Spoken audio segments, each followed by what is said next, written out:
Бабушка Метель. Ирина Расулова. Читает Татьяна Киселева. Ладушки да ладушки, в гости к снежной бабушке. По тропинке зимним днем мы отправились втроем.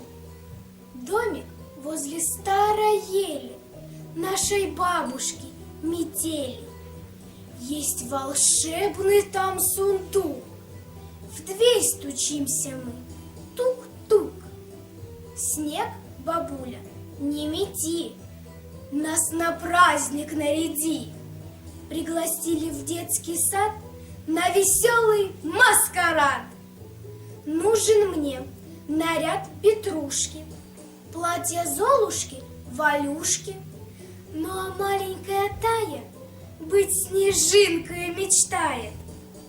Тронув палочкой сундук, нас Метель движением рук переносит в шумный зал, где в разгаре карнавал.